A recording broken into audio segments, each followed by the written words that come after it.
Welcome to this guided demonstration on creating a purchase requisition or PR in SAP ERP. In this lesson, you'll gain hands-on experience in generating purchase requisitions accurately using structured processes that ensure clarity and compliance across departments. You'll learn how to enter essential procurement details, distinguish between stock and consumable items, assign account categories, and understand how this information drives purchasing and financial workflows downstream. In our scenario, your company needs to procure pump gaskets for a newly redesigned pump. Some of these are needed immediately by the engineering team for testing and assembly, while the remaining quantity will be stored for future production. This scenario is a perfect opportunity to learn how to separate direct consumption from inventory stocking, all within a single requisition. Now, think about a real world company like Pepsi. Imagine their production facility is launching a new bottle design that requires a different type of sealing gasket. The engineering department needs samples urgently to validate the design. But bulk procurement is also needed to maintain continuity in mass production. How can Pepsi use SAP to ensure both immediate and future needs are clearly documented and approved within a single purchase flow? As you proceed through this lesson, reflect on your own environment. How are material needs typically communicated to your procurement team? Could a more structured purchase requisition process help prevent delays, overstocking, or miscommunication between departments? Let's get started and see how SAP ERP brings clarity and control to this fundamental procurement process. To begin, we will access the purchase requisition screen. In the first step, navigate to the purchase requisition creation screen from the SAP Easy Access menu. Carefully follow this path. Start by selecting Logistics, then proceed to Materials Management. From there, click on Purchasing, followed by Purchase Requisition. Finally, select Create. You can also use transaction code ME51N to access the screen directly.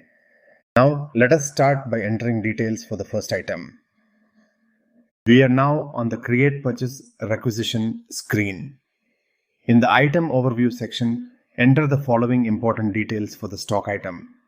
First, in the Material field, input the material number. This number acts as a unique identifier for the material being requested and ensures accurate referencing within the system. Next, specify the quantity. This represents the total number of units or pieces required for this request. Then enter the delivery date. Set the date to the current date plus 1 week. This indicates the expected time frame within which the material should be delivered. Now in the plant field, enter the plant number. This refers to the specific location where the material will be received, processed, or stored. Leave the account assignment category field blank. Doing so implies that the requested material is intended for stock inventory and will be managed through standard stock accounting. Once you've completed these entries, click Enter to proceed to the next step. Let us now enter the details for the second item, which is a consumable item. On the second row in the Item Overview section, enter the material details again.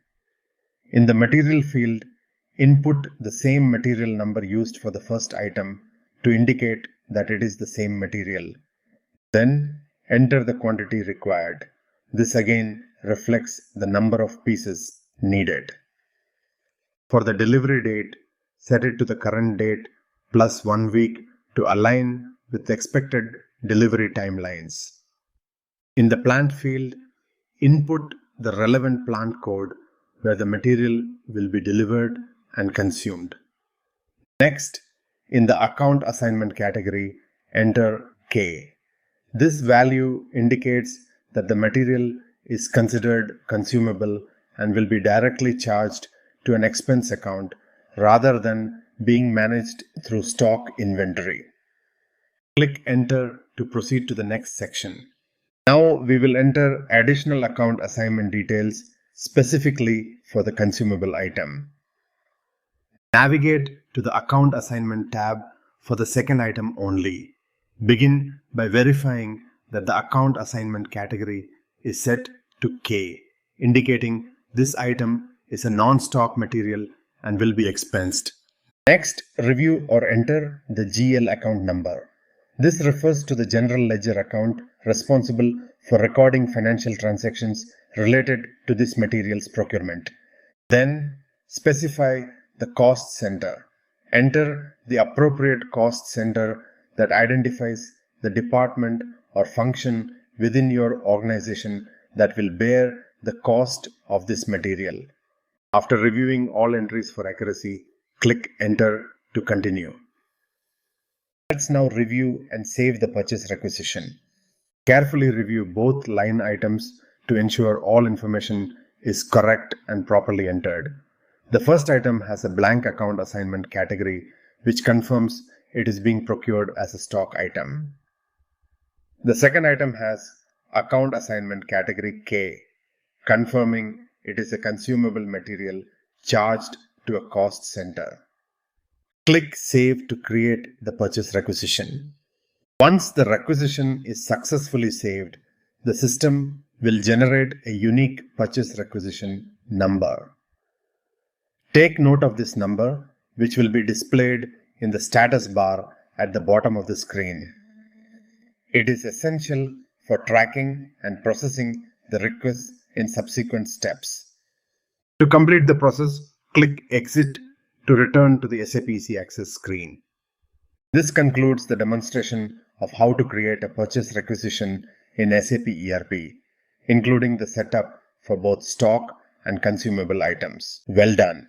You've now completed a step-by-step walkthrough of creating a purchase requisition in SAP ERP, covering everything from stock items to consumables.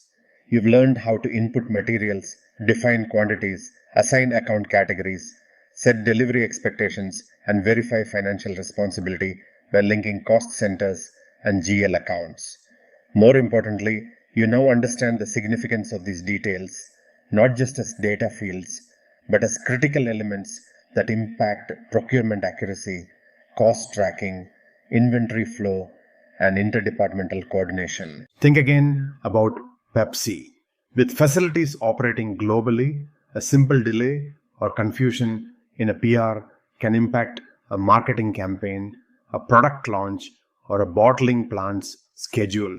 A well-structured purchase requisition ensures the right items are ordered at the right time, in the right quantity, and against the right budget, keeping operations smooth and agile. Now, reflect on your own workflows. Are purchase requisitions in your organization often rushed or lacking details? How might applying what you've learned here reduce errors, enhance vendor communication, or improve budget tracking across your teams? With this foundational skill mastered, you're better equipped to support your procurement process with greater confidence and precision. Keep up the great work.